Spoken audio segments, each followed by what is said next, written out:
The next company is the AllianceBlock. Is a decentralized investing financing platform. The AllianceBlock, please, the floor is yours.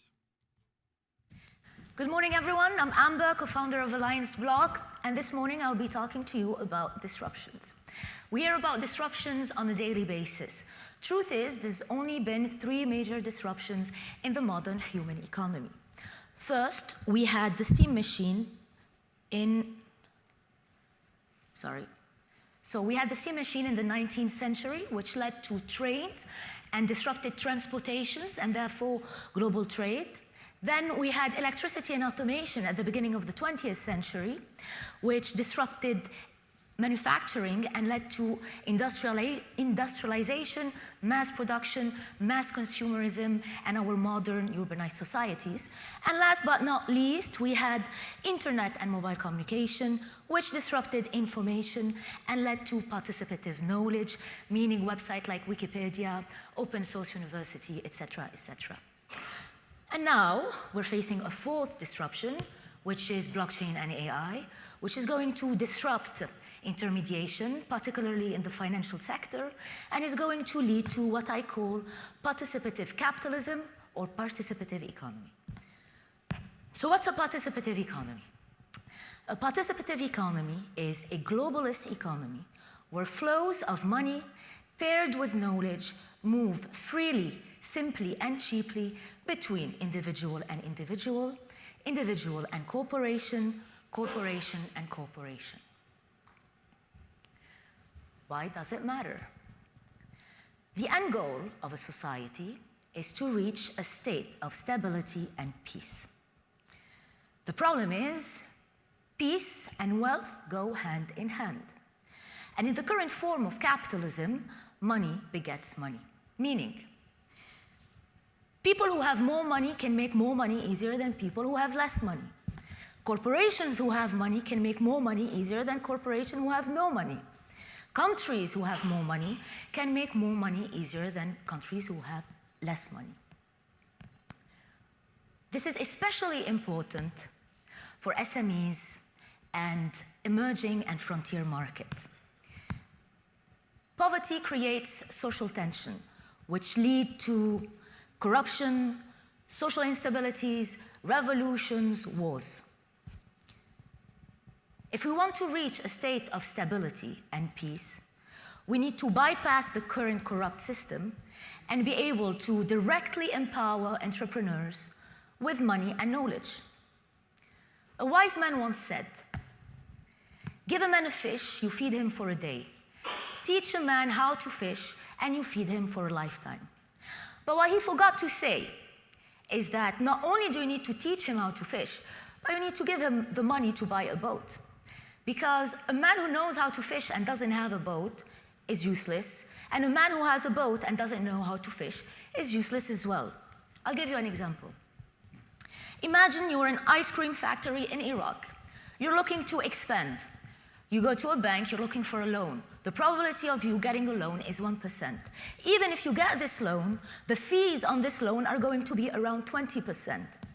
And even now that you have the money and you paid this very high fee, the probability of success of your project is 25%. Within a participative economy, this Iraqi ice cream factory will be able to reach out to the whole world, to a whole pool of investors and corporations. They will be able to get the money cheaply, simply, and easily, and they will also be able to leverage on the experience of, let's say, ice cream factory in Italy. This example also applies to local governments. Look at the local government in Spain, and this is actually a real example, that is looking to build a desalination plant. I would love to take shares in this company or lend them some money if I know they're working hand in hand with the UAE desalination plant, because UAE is very famous at having really great desalination plants. And it doesn't just apply to SMEs, it also applies to startups. Imagine a group of friends right here in the UAE trying to build the next technological revolution. They will be able to leverage on the knowledge of experienced investor, and they will be also able to raise funds. Now, why is this important? Because in the end, you are raising money, you are leveraging on the knowledge of your investors, and this decreases the probability of failure of the company, and increases the probability, the return on investment for your investor. So why hasn't it been done before? Technological revolution go hand in hand with stock market bubble. You can see some examples here. We had automation, electricity, boom, big stock market bubble.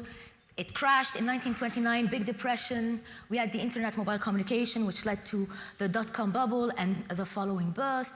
And exactly 1 year ago, we had the crypto burst. But this is actually a very good opportunity because it's during burst that all the noise goes away and you end up with very relevant companies that are going to become the unicorns of the future. I would have loved to invest in Apple in 2002.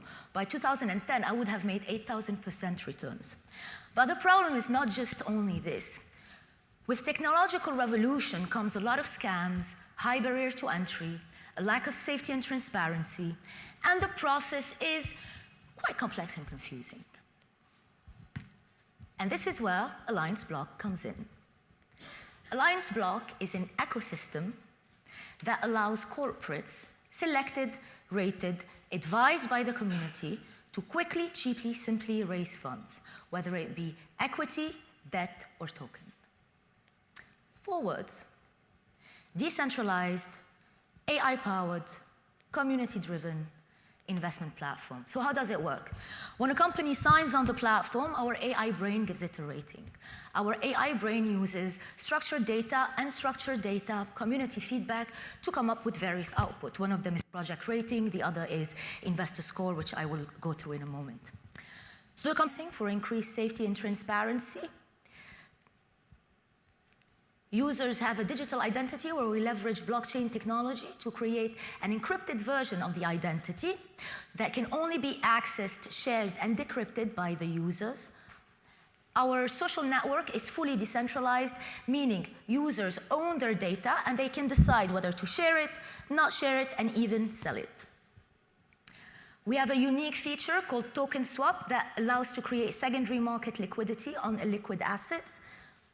And we have a track and trace feature that allows newbies or new investor to mimic and replicate the investment of these highly rated investors. We are humongous. Just the equity market for SMEs and startup is larger than $1 trillion. And if we want to scale down and just look at early stage project and crowdfunding, we're still with $194 billion market. And if we only want to focus on AI and blockchain projects, which is what we will be doing on our first live year, it is still a $40 billion market. So we started developing our product in August. We released our English version in November, and we are now working on an Arabic version that you can see here. And as you can see, you can invest in dollars, so fiat currency. You can invest in crypto. Here you have an idea of some of the projects. You have the rating of the project, etc., etc. So who are we? There's myself, Amber. I'm the finance specialist. I started my career at Goldman Sachs in research. Then I moved to cross-asset solutions at JP Morgan. And then I spearheaded the macro-systematic trading team at JP Morgan still, before going back to traditional finance and starting to trade bonds. And it was while I was trading bonds that I realized that the system is really cluttered, is really old, and that we could do it differently, especially when you think that SMEs, if they want to IPO, banks charge them up to 11% of the proceeds. It's a little bit ridiculous. Then there's my colleague, Rashid Ajaja, who's our AI specialist. Rashid started his career as a quant at Barclays, where he built default probability models for public and private companies. Then he headed a team of researchers at Vinci, of AI researchers at Vinci, working on smart cities and smart highway. And then there is Matisse, who is our software development specialist, who has managed different companies and is the lead, or was the lead developer for one of the largest Dutch company post-NL. And amongst our advisors, there's one in particular that I want to mention, Dr. Lars Jager. You can Google his name. He has a Wikipedia page.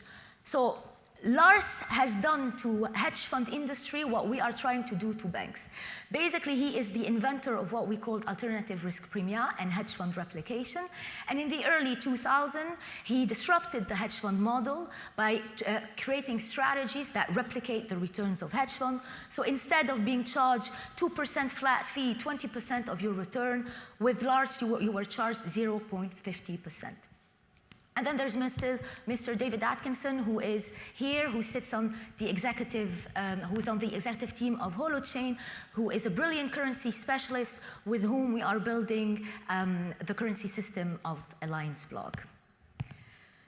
So we were at the Web Summit this year. We were in the top 6 fintech as selected by Accenture. We are part of the Amazon Web Service program. And actually, today we have an announcement to make. We had just signed a partnership with Quant Network. Quant Network over Ledger solution is the world's first blockchain OS, so blockchain operating system. It's an elegant solution to make interoperability between blockchain possible. So basically, it democratizes the use of blockchain, and we are delighted to be able to offer this solution on our platform, especially for non-tech SMEs who now will be able to use a blockchain, wield blockchain in a very easy and simple way. This is how my amazing team and I are going to Uberize financing. If you have any question, we're here today, so please feel free to drop by. Thank you.